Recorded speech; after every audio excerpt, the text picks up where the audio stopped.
All right. So, okay. So at this point, are you getting audio now, Beardamus? And thank you very much for checking in and let me know. Aha! Great. So I'm actually getting feedback into my ears now too. So I think what happened is I didn't check my headset to see if it was on. So that's a pro streaming mistake.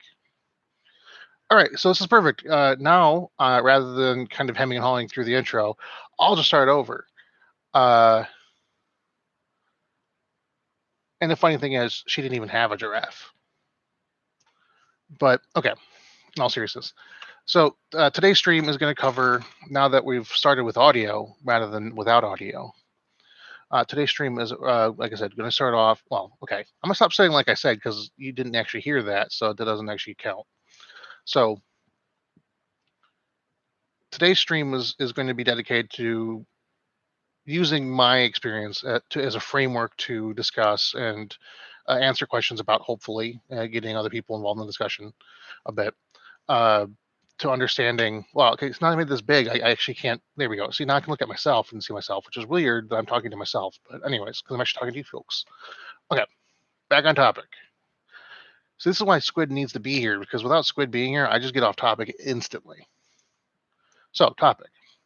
Using my own experiences going from a super liberal, undereducated, over-opinionated edgelord growing up, and slowly transitioning to somebody who I feel confident saying about myself that I take in information as best I can, and I avoid holding on to or relying on beliefs that follow what I would consider to be religion, meaning that I try to base all of my political and social behaviors on actually established fact, actually if established, or as best as can be established, um, concrete, objective information. So, uh, breaking this up into kind of different phases. So I have, like most people growing up, I relied very much on what I was raised to believe, which is, for me, I was raised almost exclusively by my mother, uh, who was a very liberal person. She did have some education and some exposure that made her kind of shift and be that direction. Also, it was the 90s, and like the whole like Wiccan feminism thing was a big part of it.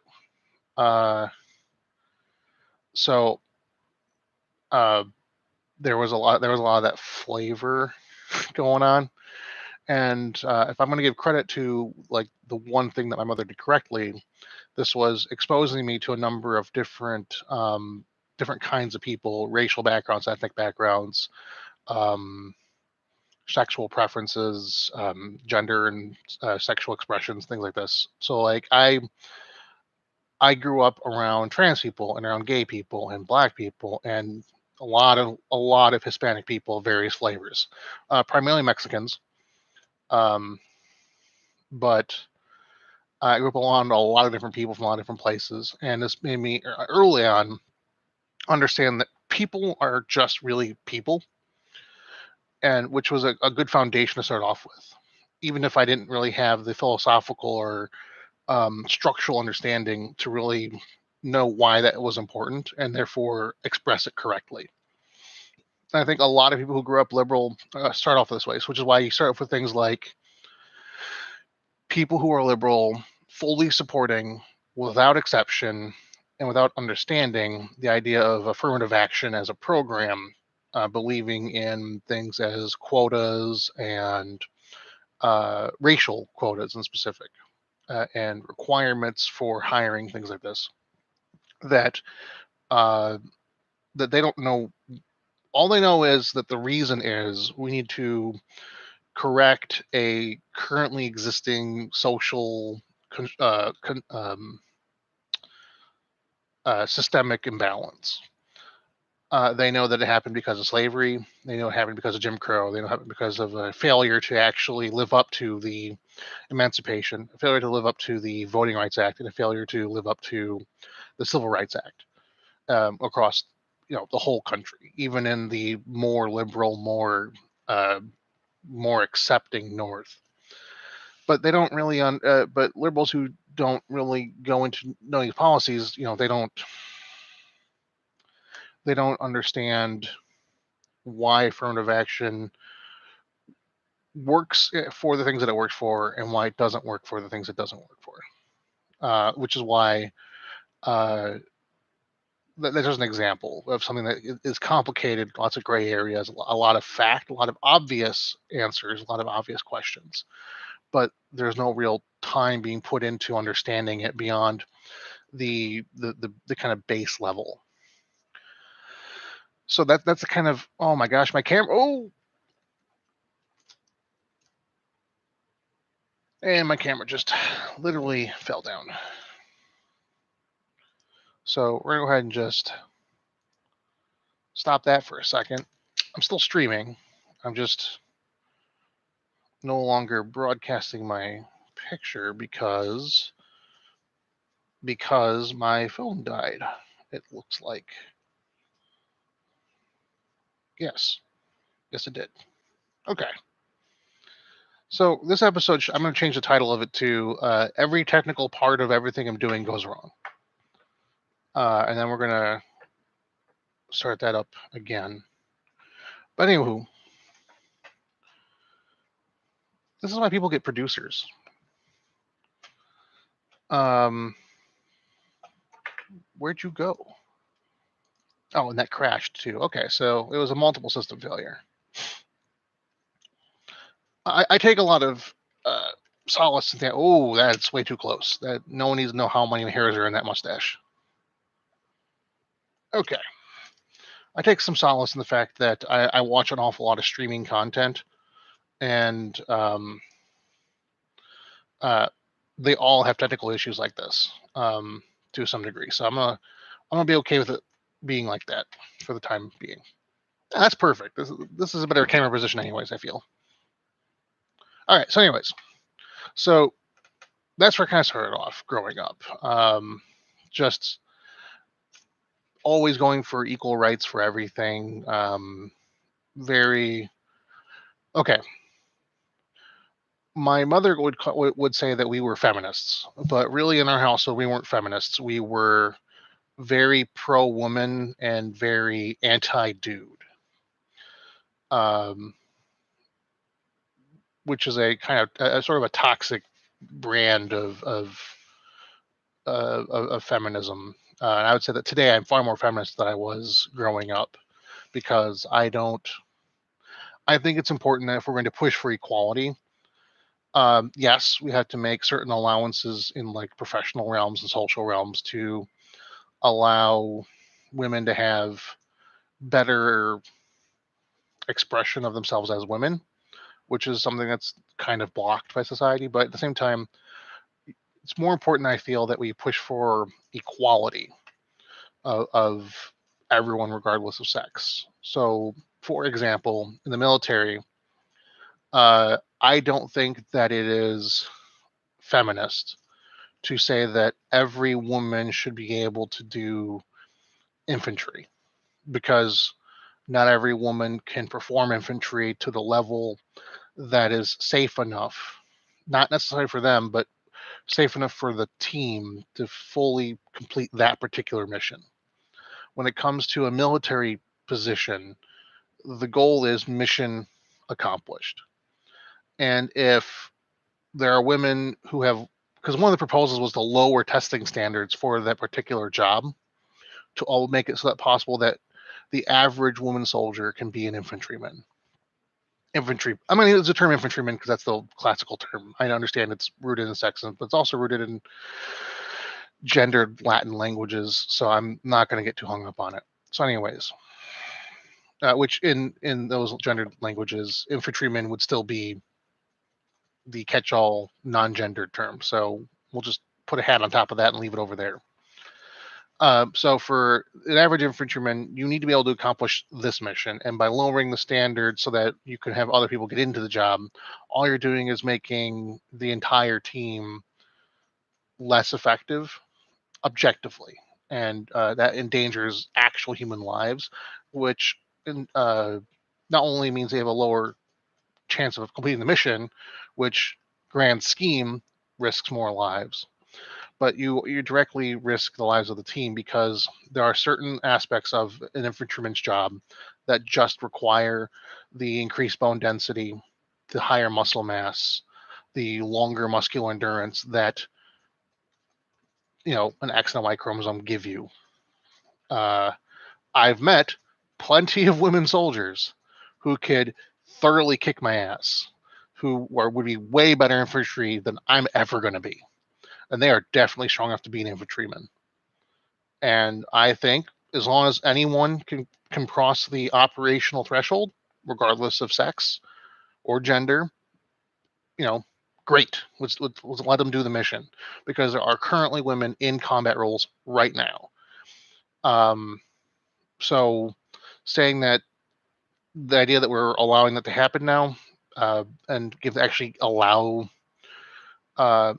in the military, there's a sort of additional honor, at least within the service, that's kind of bestowed within the service to each other. So like I was combat arms, and I know that my opinion of other soldiers who weren't combat arms was, when talking about engaging in combat operations, was less favorable than it was towards other combat arms troops. Even though I was on infantry, I was given more training in combat, in actual physical combat based operations than non-combat specialists like drivers and whatnots. Now, given the realities of warfare, they are engaging with the enemy very often, which is why I feel that it's important that everyone gets that the job of soldier gets an objectively set amount of training and achievement. So when I talk about feminism, that's what I mean. I mean that we're not ignoring biological fact, but at the same time, we're pushing that all of the artificial boundaries are still gone. So, get rid of the glass ceiling, for instance, get rid of the pay difference. Part of Okay, so no, I'm not going to hop on that later. We'll talk about that later. If you have questions about feminism, put them in the thing. We can come back to feminism later. I'm more than happy to talk about very specific things having to do with feminism, glass ceiling, pay gaps, all that stuff, because there's plenty to talk about. It's a huge subject. I'm wholly interested in it. But we need to continue on with the actual main narrative. So the main narrative, when I was 14, I decided that not only did I not really care for the way my mom did things, but I didn't really jive very much with my community or with the way a lot of the people in the world were acting. So for context, this is the year 2000. Right before 9/11 happened, I start kind of reaching the point in my life. Actually, to be more specific, when I was 12, I started really looking for an identity. And given how much I struggled to have my own identity before the age of 12, going into my teenage years with an enhanced struggle was definitely not the not the ideal way of handling business. So starting at the age of 12, but really kind of focusing at the age of 14, um, I started like this like 4-year journey of trying to figure out what my actual religious beliefs were, what my actual social beliefs were, what I actually, now that I've had some experience in the world, some observations, I've been a couple places, done a couple things. Who am I? What do I believe in?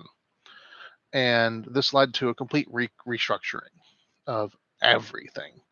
So, I mean, I read pretty much every book that my middle school had available on religion, both specific religions and the idea of religion in general. Now, it's a middle school library. It, you know, wasn't a very big section. It was like one shelf, like one actual physical plank of wood, like 15 feet long. not nothing crazy. And I skipped all the books that were redundant or were like, here's a picture of a thing, unnecessary. I needed actual information, so I focused on those books. Anyways, and what ended up happening is I focused in on Buddhism when I was 14. Um, of course, as a 14-year-old in the Upper Midwest, someone who is definitely focused on getting the attention of their peers and the attention of adults. Um, when that kind of person goes to somebody else and tries to explain to them, "Oh, I'm a Buddhist," um, parentheses, asterisk, although it can be clearly understood that my exposure and knowledge of this particular large subsection of human understanding of the universe is relatively narrow and very, very new. Their response was generally very dismissive. No, you're not. End quote. So trying to explain that I'm trying to be Buddhist was actually easier to do, I found.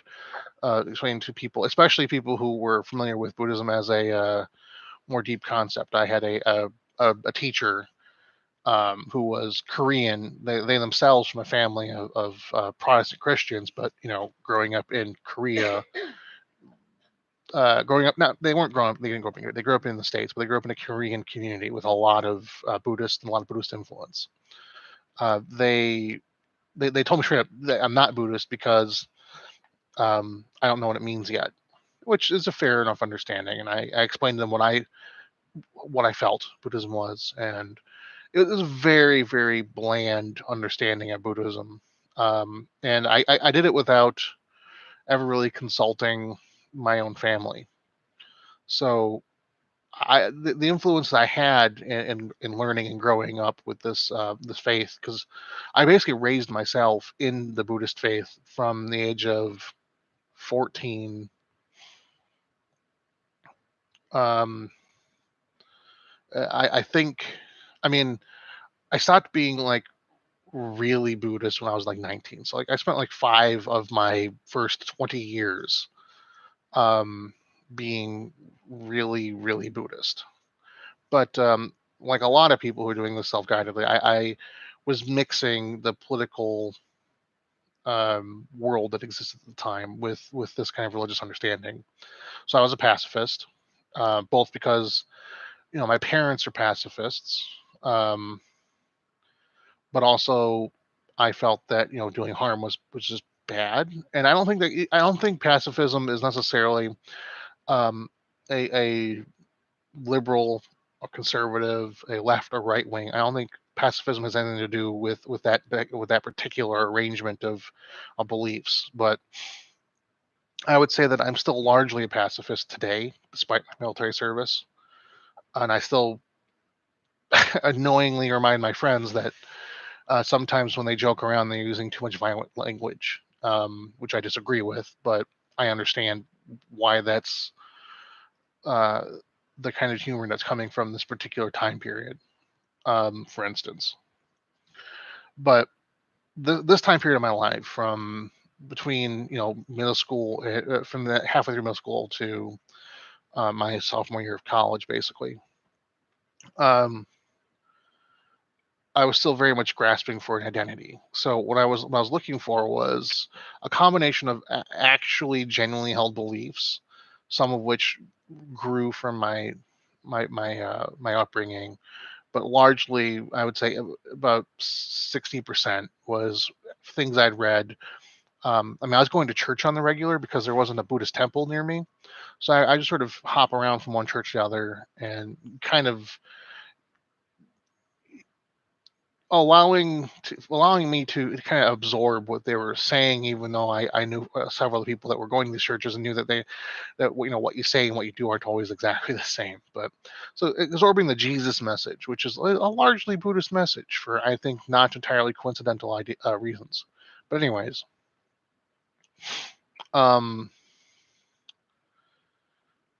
so I kind of went from this unguided, this implanted, uh, uneducated, unsupported openly liberal, kind of hostile, liberal, anti-American, very, very anti-establishment family upbringing. One thing I didn't mention that I probably should is that, as the world, as George Bush happened, and then 9/11, etc. My family's response to that was to very much be anti-American, be anti-patriotic at the very least. So my relationship with patriotism is very, very uh, awkward because I went from not knowing why I was being anti-patriotic to knowing why I was anti-patriotic to knowing how to be patriotic despite all of the terrible problems with ideas such as nationalism, patriotism, and what you could call Americanism um, on that particular thread. So today I'm resting at I'm very patriotic, but I'm patriotic in a sense that I know that my country can do better, and I want it to do better because I am proud of some of my nation's accomplishments, and I want to be proud in their future accomplishments. Um, but anyways, rolling back a step. So in this middle period of my life, the first middle period, I should say, uh, I the other part of the fuel that shaped my ideas was also a sense of intentionally making myself more unique than I actually really was. So there were some ideas that I kind of glomped onto, regardless of my genuine belief in them, simply because it made me different and gave me a point of uh, that might make me interesting as a person to get more attention from my peers. Uh, I think pretty much everybody does that with certain things. I chose to do it with what was essentially me at the time, which was I was a very, I'm not going to say spiritual because I don't believe in spirits and things like that. Never have. Um, like even as a kid, like when someone told me that there's an afterlife, I was like, that sounds like bullshit. Um, but definitely religious. I did a lot of things based on religion. I was a vegetarian. I started being vegetarian when I was 14, and I stayed vegetarian until I was 19. Uh, I didn't swat mosquitoes, kill flies, kill ants, nothing for 4.5 years straight. Um, there was a very, very unpleasant month or so where I even I took it to the extreme of not wearing bug repellent, which I do not recommend. If you're vegetarian, vegan, whatever, I don't give a fuck. You wear that bug repellent because disease is still a thing, and whether or not the bug, it'll be fine. Just go with it.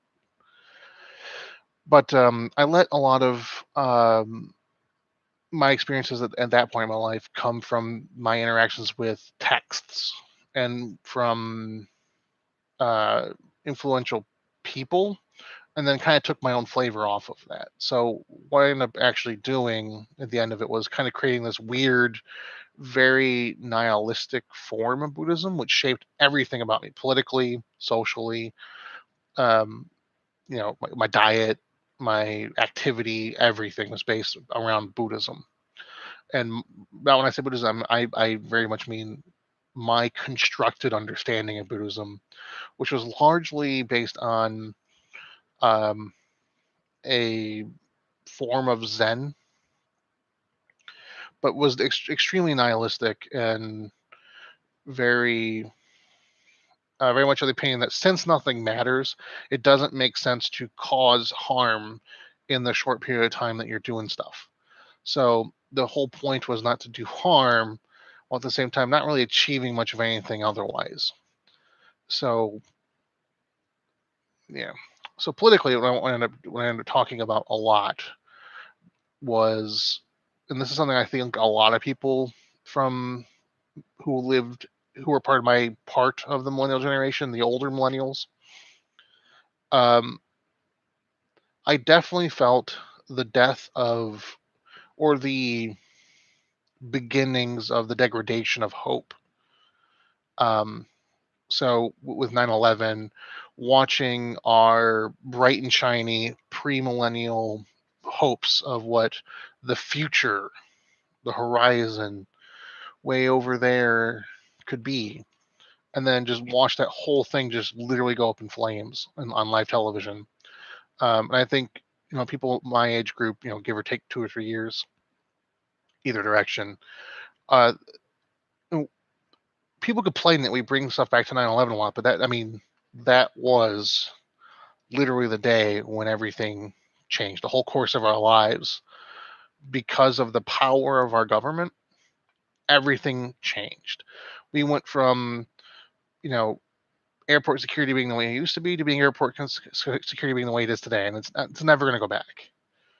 All kinds of. I mean, there are plenty of better people doing videos on what happened after 9/11. I suggest you go watch all of them to get a better understanding. But 9/11 really was that turning point, and for me, and I think for a lot of people, they grew up in that time period. What we saw was we had become very. We had to start gaining understanding very quickly about what political life meant and what political action, political thought is.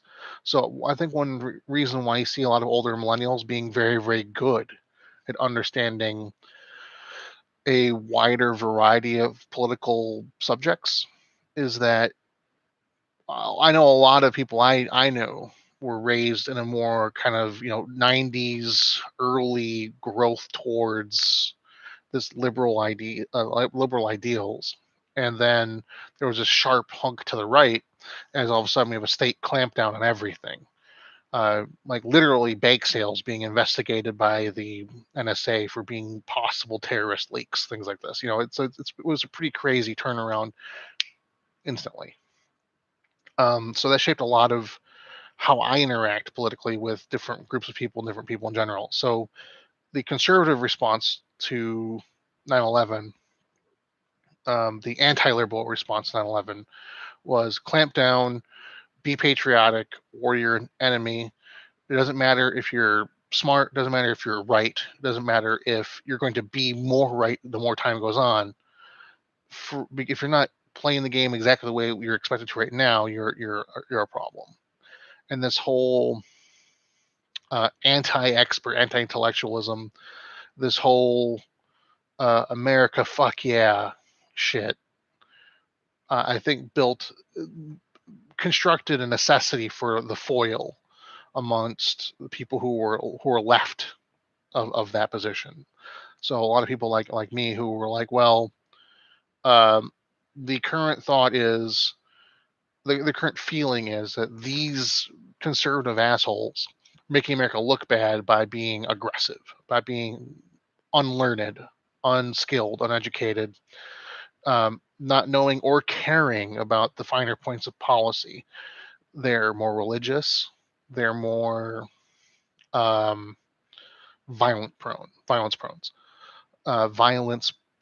So we're going to go more the other way, just to separate ourselves even further from those clowns that cause all this problem, all these different problems.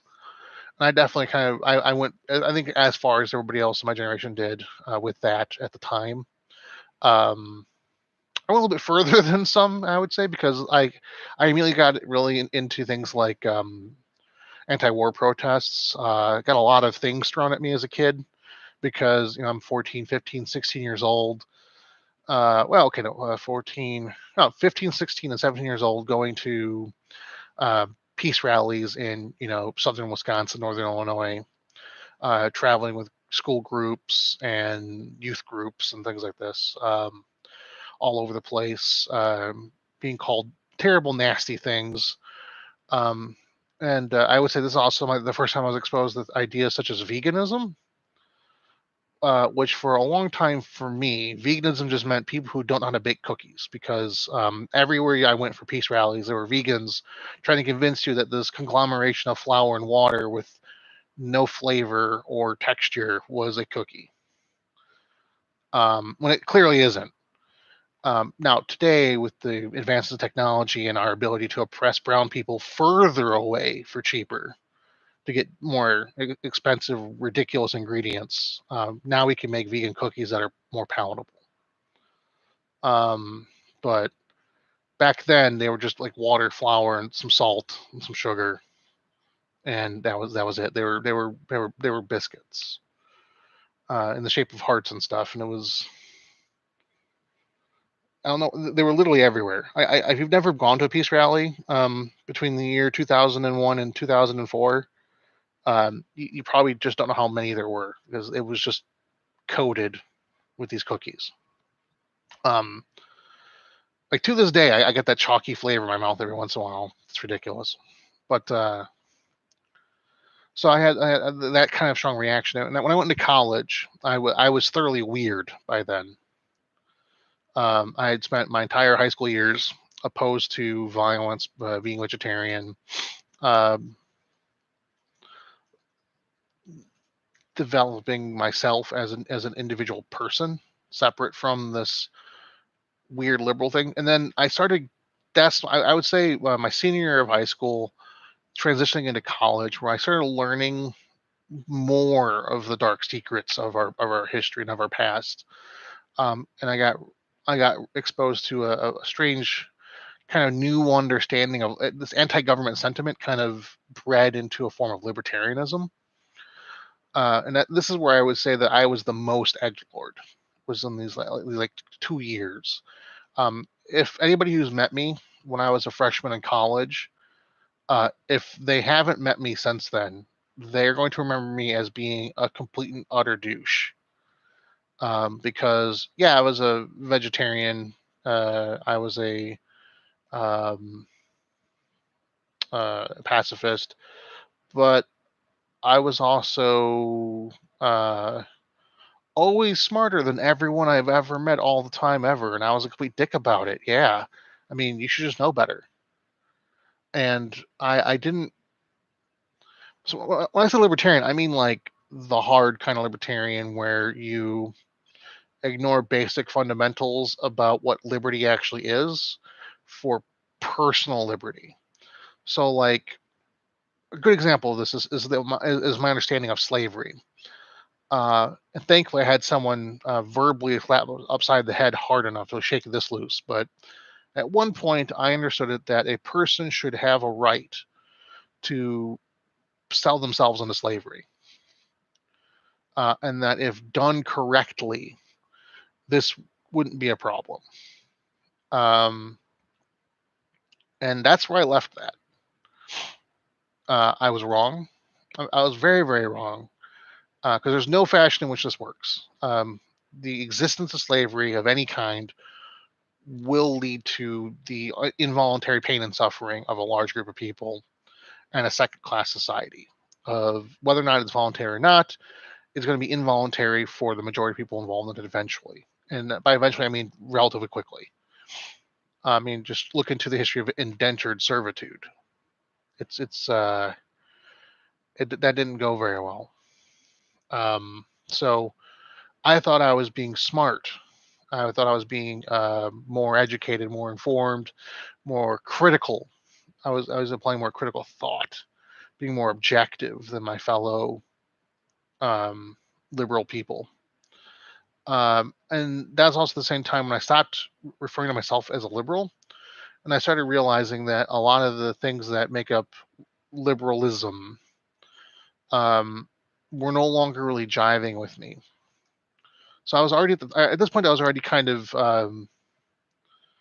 as a Buddhist, I got exposed to communism relatively quickly.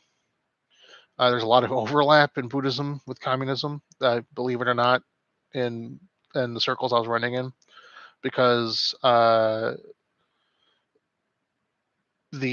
basic fundamentals of both are that everybody matters to the same amount in all things, and that money is a problem, and that the only way to make things better is to, as a community, help everyone out everywhere all the time. But in college, I really went hard with that. I was really, really, really anti-capitalist, really anti-government, really anti-Christian even, because a lot of people I met in my life who were Christian were doing all the problems. And I think that, like I said, with the 9/11 stuff, I don't think that that's it. If people want to blame millennials as a generation for anything in that case, of why don't you people, why is it that Christians are seem to be always be the problem? Well, it's because and why does it seem like that millennials always want to hurt Christians? It's not that millennials want to hurt Christians, is that Christianity has been used as the excuse, has been used as the reason for sexism, violence, racism, nationalism. It's been an excuse for objectifying and oppressing vast percentages. The majority of the human species is being oppressed, and it's being oppressed with the understanding that this is a Christian okay thing to do, and that the majority of Christians in the United States feel that this is the way that it's okay. And for people like me, who I feel like I got a pretty good handle on what Mr. Jeezy Creasy wants with the universe, and I don't think that oppressing vast quantities of the human species was ever part of that. And so when people who think in my half of of thought say that we don't want Christians involved in stuff, it's because historically speaking and currently speaking, you can look at pretty much anywhere on the globe, um, outside of China, and see that you know their Christianity is being rolled into this process that's causing vast harms. I mean, look at Africa. Africa is being ravaged by evangelical proselytization right now. There are whole countries right now that up until 10 years ago weren't just executing everyone for being gay. They literally have people being executed and tortured, not even for being gay, for the chance that they might turn gay in places like Uganda, all because American evangelicals went to that country and told them that that's what Jesus wanted. And then when the when the evangelical churches in the United States were told that's what they were telling Africans, they said, and this is kind of like the whole bad cop thing. If you think you're a Christian and you don't see and you see other Christians doing terrible, horrible, vile things, and you just kind of go, well, that means you're a terrible person. And since Christianity seems to be operating in this fashion largely across the board, that's why a lot of millennials, a lot of people who are left of the far right, don't hold Christianity in a vaunted protected position anymore. And that's why. In this time period of 9/11, where Christianity really, I mean, the evangelical revolution, or what they call it, there's actually a term for this, where all of a sudden, starting like in 1995, like there was this huge renaissance of evangelical Protestant, in particular Pentecostal evangelical Protestant growth globally, and in particular in the United States.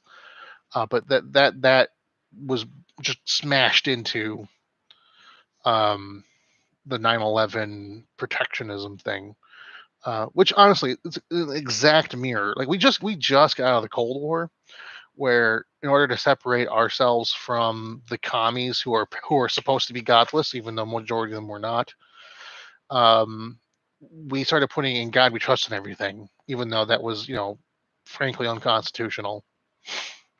Um, and we just did it again at 9/11. Um, and we're still doing it in a lot of ways. Like you really can't be a politician in this country right now without being religious openly. It's really very difficult, and very, very difficult if you're not Christian. In fact, there are legit uh, bringing in a relatively new news story. It was like from like a month ago. People were trying to say that the Muslim representatives who swore in on a Quran weren't actually sworn in because the law says you had to be sworn in on a Bible. The law says no such thing as that. Um, Miriam says that you still can't be an atheist and a politician, and that is largely the case. Yes. Um, I mean, even like here, like for local elections, people when I very unsuccessfully ran for office locally, and even then, even though it was nonpartisan and it was just for city council, I was asked by several people where I go to church. Um, and I told them what my actual response to that is, which is that I don't feel where someone goes to church is at all important to anything having to do with government. So I wasn't going to answer that question. Um, and that's still my position. If I ever were to get involved in politics, like seriously again, where I do or do not go to church is nobody's business, and I don't want to know where anyone else goes to church because it has nothing to do with government. It has nothing to do with politics. It shouldn't, and every time it does have something to do with it, it makes things worse. So I refuse to engage with that entirely. Um, but so the point of all this being, of course, that because I was still in college and in high school, really letting my religious beliefs shape me as a person. Um, Even though I was starting to really get to that baseline understanding of what's going on in life, I didn't do it right because I didn't. I took certain things for just granted. What I ended up doing was going hard libertarian, basically, uh, very moderate, not liberal at all. It kind of just completely shifted over and started just kind of believing a lot of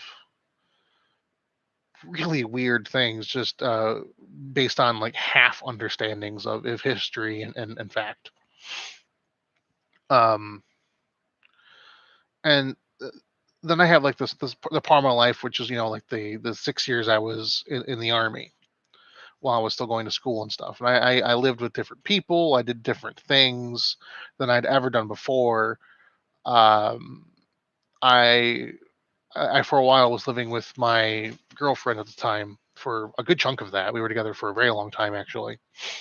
Um, and uh, living with her in between school stuff. Her family was much better off than my family was, so I didn't have that same struggle for food, the same struggle for attention or anything like that. So I very kind of detached, more classically, traditionally white picket fence American kind of exposure. Even though I myself lived, in a basement, and was in the army and in school, uh, I kind of was trying to forge myself into an adult who could think politically independently at that point, realizing that because I kept getting told I was wrong about stuff, um, either correctly or incorrectly. So I figured it was more important at this point to actually start actually taking the time to become knowledgeable about the subjects. Um, oh, so Beardamus is asking, asking, he is curious as to what difference is ending up being between Buddhism and my at the time understanding of it. So, um, as a kid, I had a very just textbook understanding of Buddhism as being, the noble truths and the basic understanding of, anti-materialism, pacifism, communalism, and I guess the bigger differences between how the majority of the world in Buddhism interacts with it and the way I interact with it is that their religious experience of Buddhism is structured with ritual. There's a calendar, there's traditions, there's um, a deeper study of the philosophical background of what's going on. And whereas I found some pretty generalized Zen teachings that I immediately thought were great. And so it, I do not recommend that if you're going to start off looking into Buddhism from outside of the community.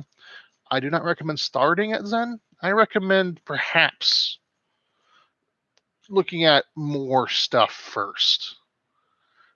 Just because even though it was a Mahayana Tibetan style, a Himalayan style of Zen. It based on largely Shaolin teachings, with some Japanese stuff thrown in because I was a huge fucking weeb in high school. Uh, I didn't. I consider myself to not be religious. I consider myself to be philosophically Buddhist, but I believe in crap I didn't actually study enough. I never believed in reincarnation, for instance.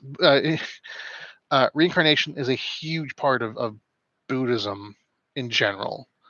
And I did not feel that reincarnation was a necessary part of Buddhism because I believed that the possession of right action and behavior was far more important. So, because I didn't believe in reincarnation, that automatically makes me very different from the vast majority of Buddhists. I also don't believe in a soul. My understanding of karma is a bit more metaphysical, a bit more statistical than it is spiritual or magical, uh, which is where the differences are. Hopefully that kind of answers your questions. I would still consider myself Buddhist influenced, but I'm definitely a humanist more so than anything else now.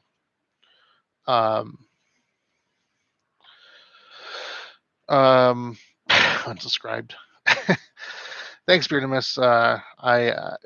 Hopefully I can get you back one day.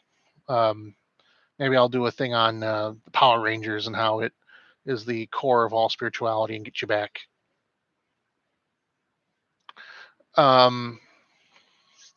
So back to the thing. What was the thing I was talking about before I answered that question? Oh yeah, so started looking for my own answers, and I started at the same time because I was thinking I started considering becoming a politician. So I figured I would have to, like politicians used to be, largely. I would need to become an expert in some particular aspect of the political world, get some sort of exposure to actual knowledge. And given my background as a Latino, uh, and as someone who recently kind of started really accepting the idea that they were queer, um, queer slash gender rights and immigration seem to be a good thing to focus on.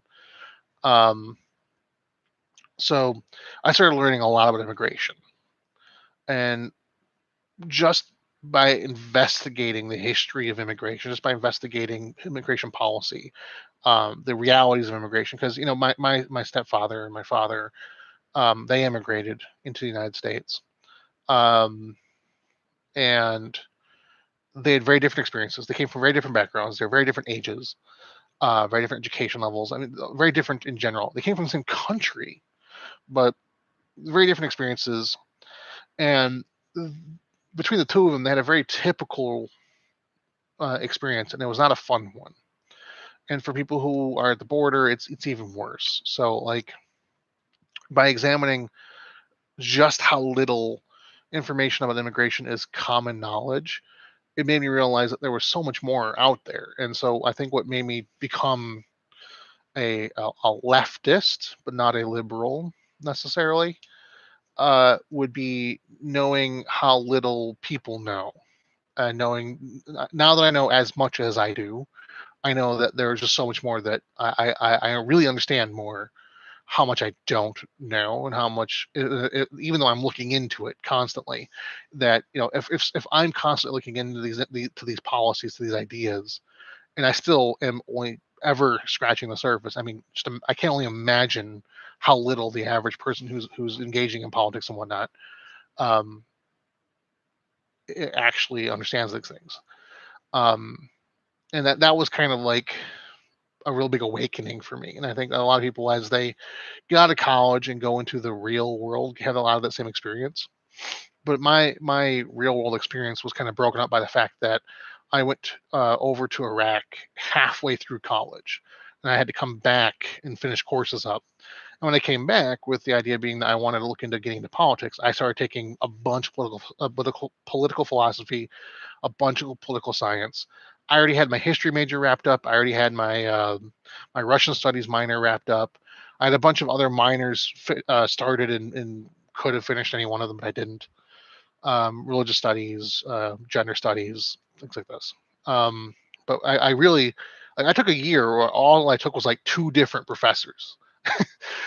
Took all their courses on political science, political philosophy, and then that's when I became I started becoming the person I am kind of today, where I learned what liberalism is, why it is what it is, and why someone should or should not be liberal, basically.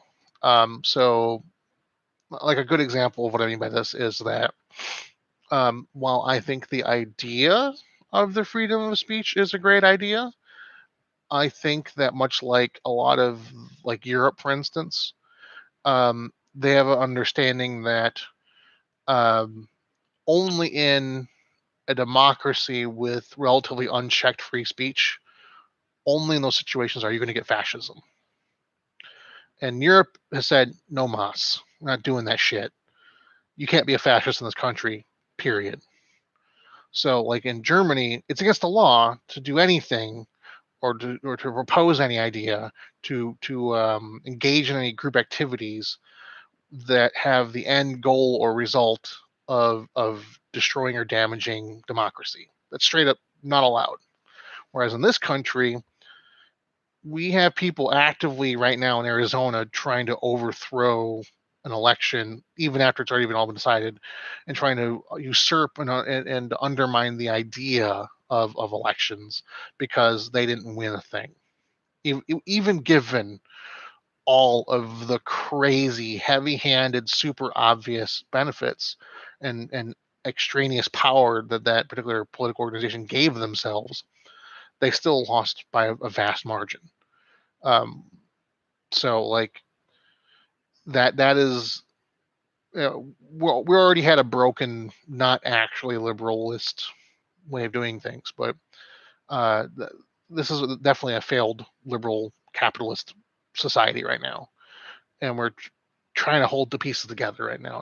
And I am very optimistic for the future, but right now it's we're in kind of a shady place, and so I think uh, I would say that one of the things that makes me pretty happy about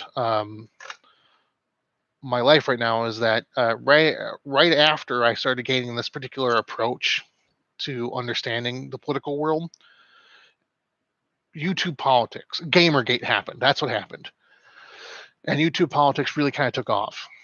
So you started getting people who did the same thing I did. They went to college, they took political philosophy, they took political science, they read and agree and or disagree with parts of this or the other thing with Kant and Marx and various other economists. Uh,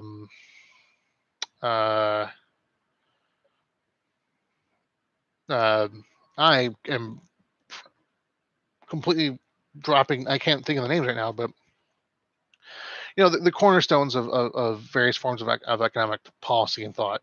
And so you get counter to this, you know, frogman, Kekistani, Trumpy nonsense that it eventually became this anti-intellectual, this it's faux intellectualism, because this whole, like, they came with this, they invented this concept of the intellectual dark web, which is a bunch of people who've read some stuff and have decided to turn it into a religion based on um, mirroring victimization and weaponizing against people who are already being oppressed. And uh, not Descartes or Sartre. Uh, um, Although that's a good those are good guesses. Those aren't really people who um, Adam Smith. So I was thinking Smith and Adam, and I didn't think of putting them in Adam Smith in that order. So Adam Smith is the name I was thinking of. Is one of the names I was thinking of being really big on the development of modern economics. Um, So anywho, so right around the time I started understanding these things, there are similar people having similar ideas, similar approaches of actually asking, so what next? What then? Uh, why is this thing? How is this thing going to work? And really kind of really putting the machine, running the machine, turning the cogs, watching them turn, and seeing what comes up the other end, kind of stuff. So that's why, um, looking back at myself as when I was a libertarian, basically, that's a really weird combination: communist, Buddhist, libertarianism. Um, I like, you can kind of do is pretty much any of the unfounded libertarian ideas, like, any claim against taxes, or like, or why you don't need a government of any kind. It just doesn't really work out. Like, you know, everyone should be able to have their own land. Okay, well, how do you make that happen? Well, we all just agree on it. Okay, well, if someone doesn't want to do that, well, we as a community come together and stop them. Okay, so all the time, every time, everybody has to be cops. Kinda, but we could just have people who do that on the regular. So you have to have cops, okay? And how do they get the material they need to be cops? Well, we all provide it to them. So you're going to be gathering up resources. And I don't want to pay for that. How do I not pay for that? Well, everybody's got to pay for it. Well, if I don't want to pay for it, you got to make them pay for it. How do you make them pay for it? Well, you have the cops go make them pay for it. So now you're going to have the cops I'm not paying for come and take money from me to pay them, so that they can make me do other stuff. That sounds an awful lot like a government. It there's really no in how and this and that and next step, next step, next step, next step. Sam Cedar is I would say not phenomenal at this particular line of reasoning with libertarians in particular. I would say Vosh is also gets a little distracted on really weird hangups that are. I get where he's going, but I think they both, Sam Cedar and Vosh, when I see them discuss problems with libertarianism, they Sam's a little bit better at it, I would say, actually, where they don't quite, like, Sam's a little bit further down, but Vosh doesn't, kind of just goes right up, and mounts the curb basically, and doesn't quite nail down exactly that. They put out examples of without showing or explaining the foundational thought behind that. That uh, you need to have. You can't have full liberty without burning people. Basically, you need to have, in order for people to live together, people have to give up individual freedom to some degree. Period. And that degree is determined by the effectiveness of organization of that society.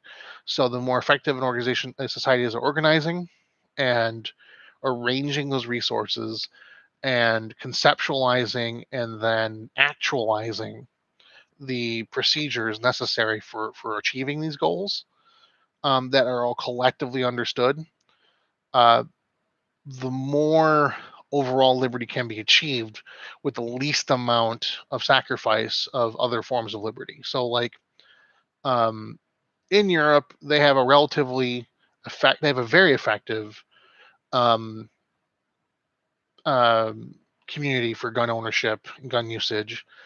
It's a bit more expensive. It's not based on the idea of the individual liberty to own or use firearms. It's based on an individual's right to safely possess and own these weapons under certain conditions for reasons. But since everybody's following those rules more or less, there's the the cost of that socially is relatively small compared to our country right now, where the cost of our understanding and our execution of firearms access is a massive death toll, an extreme amount of injuries, annually, just a huge number of injuries, large number of mass shootings, large number of violence, with firearms, a large number of suicides, huge amounts of armed robbery. And it's all stuff that just doesn't happen anywhere else outside of like Mogadishu or, Central America, because we live in this really weird Wild West state where we, for some reason, completely forget that our country spent the last 200 years becoming a civilized nation over one issue. I think the next solo I do is going to be just about how I evolved on gun control, because that's a much shorter story than this, and is a lot more dramatic. But in general, to kind of go back and summarize a bit more, uh, I think like a lot of people nowadays, especially because of the Trump era and the like the 6 year build up to that as a result of like things like the Tea Party. Uh,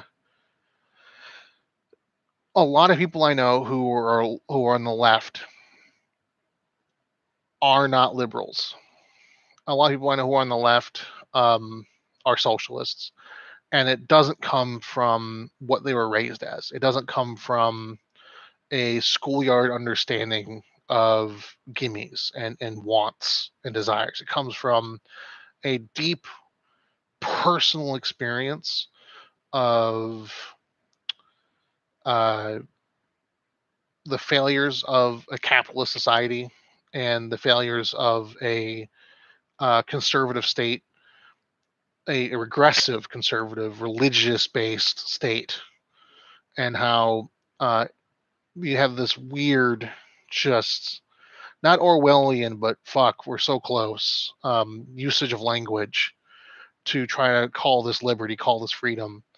And we just don't buy it anymore. And we are collectively communicating, collectively educating ourselves, um, to better understand policies and things. Like I can actually have a discussion with a large group of people about like the philosophical reason of why you don't want to punch a Nazi, whereas 10 years ago that would have gone fucking nowhere. So I think that, in summary, my own uh, change in political being went along the same trajectory, the same arc as a lot of people you're going to find in my age group, give or take. I would say probably 7 years, either direction. There's plenty of people who are 7 years older than me or 5 years older than me, and same the other direction, that also went through the same basic arc of political understanding and political activism, political thought, political theorizing, political engagement. Um, Going from this weird the turn of the millennium optimism, blind, unknowing, uneducated optimism, uh, and then massive doses of reality that could just kinked the whole process down the line until we get to the day where we're all sitting here grizzled, experienced, thought out adults who are looking at this world still being controlled by a previous generation, uh, or two previous generations of adults who don't have an up-to-date modern understanding of the world anymore, and watching them just be weird about shit.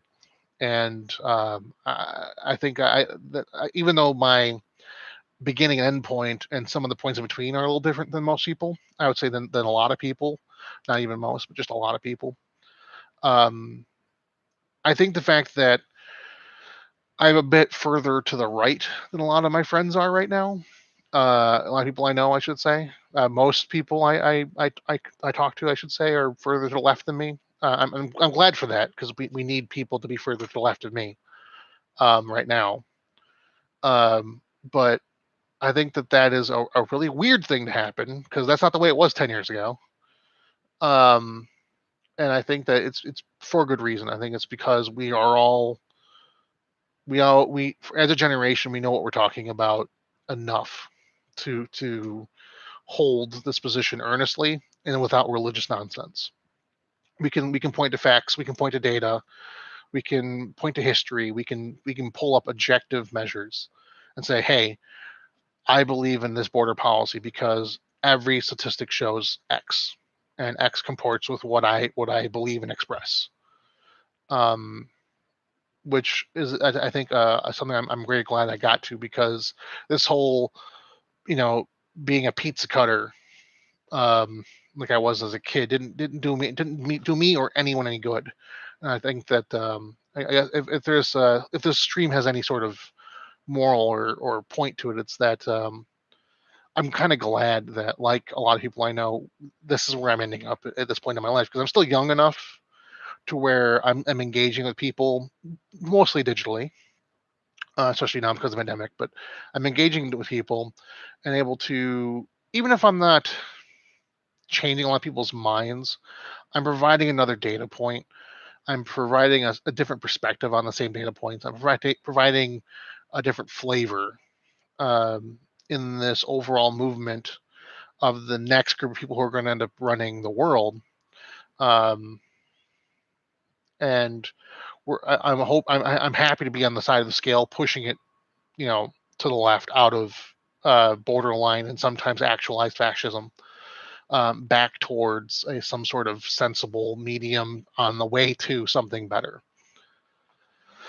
So yeah, I see that someone just jumped on the stream for a second and is gone. I was about to say that's an odd time to join on a stream, but anyway, so I'm going to wrap things up, and I'm going to say that if anybody has any questions at this point, QA about the topic or an AMA type thing, like I posted on Facebook, now's a good time to start asking, because I'm wrapping up at this point. It's been an hour and 15 minutes ish, even though I know that the first 8 minutes were technical difficulties. Um, I'm more than happy to answer anything I got going on now, um, before I move over to the Lorem Ipsum Live after chat, which I will post a link to real quick while I'm waiting for some people to get some questions out. I was thinking of actually doing this particular stream as a Let's Play, but I realize that there are very few games I'm interested in playing right now that would not take too much of my attention. I'm not like I watched a Voss stream the other day where he's playing fucking Bloodborne while having a debate with a libertarian about some crazy stupid shit. Um, and I have no idea how he pulled that off. Um, so yeah, that's the link. I don't know if you all can see that for the off-air open discussion. And I'm just going to double check to see if there are any questions that are open still in the inbox.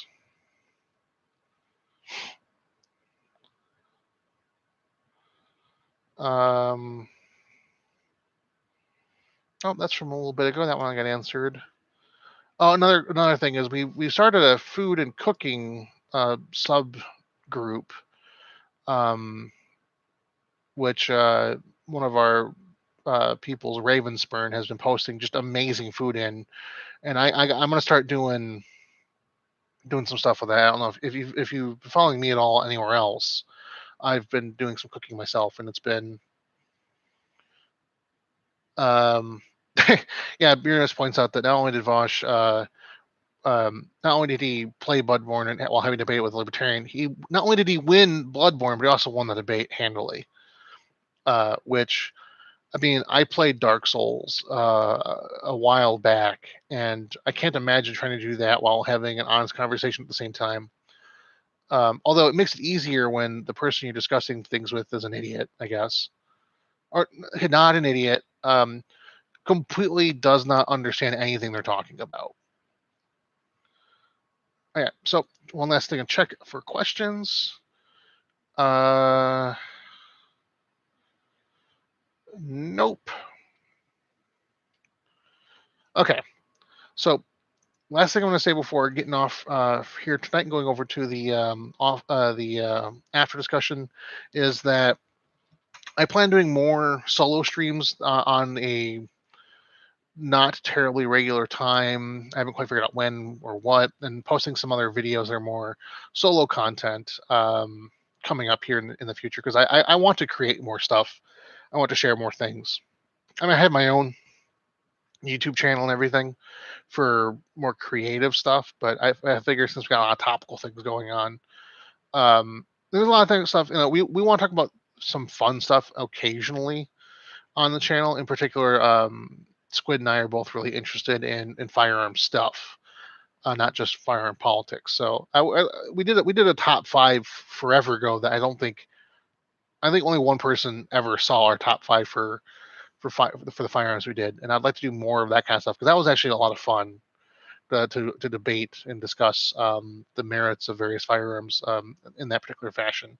I want to do more of that, but I don't think that our normal stream times gonna be good for that. So Squid and I are working that out, and I'm going to be working out doing some videos on things. I'd like to cover my thoughts on Biden's first 100 days. I don't think it's going to be a live stream. I think I'll just do a quick video on that. My studies on video editing are coming pretty well. Squid's getting down streaming stuff a lot better. So the channel's going to continue to improve as time goes on. But this is where we're at. So at this point, I'm going to say thank you for people who are watching, and I look forward to discussing more stuff with people on the open air discussion on Discord. Thanks for listening now, or in the future, whoever catches this on YouTube. Have a good night and be safe. As soon as I can find this end stream button.